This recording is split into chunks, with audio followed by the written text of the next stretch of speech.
اللہ ولی الذین آمنوا.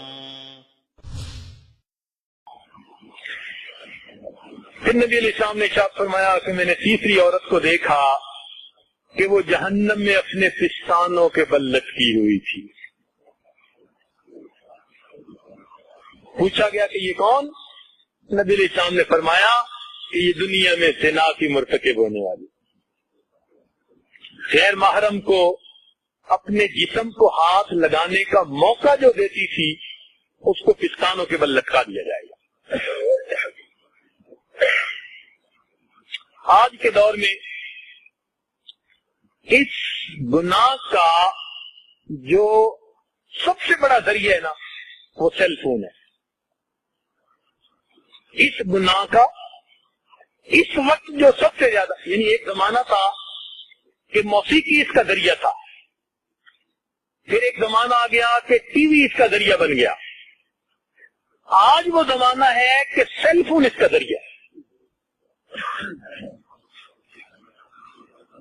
شریفوں گھروں میں بچے، شریفوں کے گھروں میں بچیاں اس ہیل فون کی وجہ سے ناجائز تعلق میں گرفتار ہو جاتی. چونکہ ہم سے نوجوان پوچھتے رہتے ہیں نا، مسئلے پھنستے ہیں تو بھی آتے ہیں، آدمی پریشان ہوتا ہے تو یا پیر کو بتاتا ہے یا حکیم کو بتاتا ہے. حکیم کو بتاتے ہیں جسمانی علاج کے لیے اور پیر کو بتاتے ہیں روحانی علاج کے لیے. تو ہم نے کم از کم 100 بچوں سے انٹرویو کیے. یہ حیار پاک نام نے جو کتاب لکھی نا یا لکھ رہے ہیں تو اس کو ہم نے حقیقت پر مبنی بنایا. 100 بچے جو ان گناہوں میں ملوث رہے تھے ان کو ہم نے پوچھا کہ بتاؤ بھائی وجوہات کیا ہوتی ہیں. باقاعدہ انٹرویو کیا مختلف ملکوں میں. یہ بات سامنے آئی کہ اس وقت اس گناہ کا سب سے بڑا ذریعہ انسان کا سیل فون ہے. SMS میسج، خرچہ بھی کوئی نہیں، اور بیڈ روم میں کمبل کے اندر سے SMS میں پہنچے ہوئے. ماں باپ کو کیا پتا کہ بیٹا میسج سن رہا ہے یا بیٹی میسج سن رہی ہے. ایک دوسرے کو صبح کے وقت جگاتے ہیں، وہ اس کو جگا رہے ہیں، اس کو جگا رہی،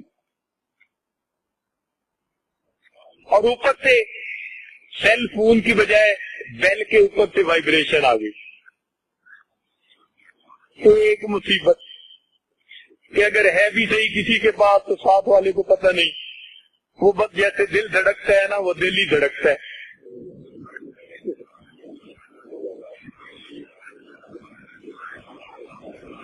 اس لیے اپنے گھروں میں سیل فون کا استعمال لمیٹڈ رکھیے، فقط کام کی حد تک، فقط بزنس کی حد تک. اور آج کل تو مدرسے میں آنے والے چھوٹے چھوٹے بچوں کے ہاتھ میں سیل فون ہے. ابھی میں ایک ملک سے آیا ہوں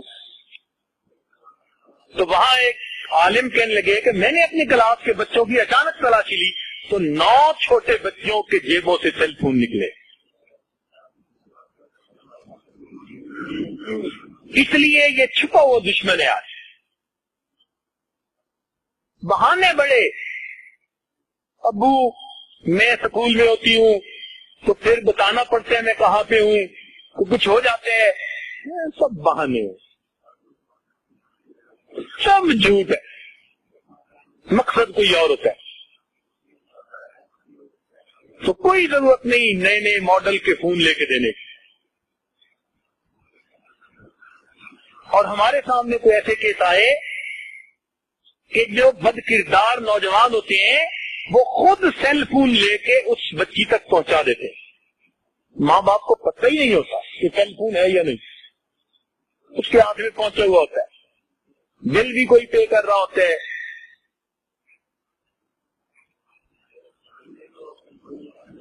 ہم نے کہا بھائی تم نے ایسی حرکت کیوں کی؟ کہنے لگے جی جہاں دل کی بات ہوتی ہے وہاں دل کی بات کیا ہوتی ہے.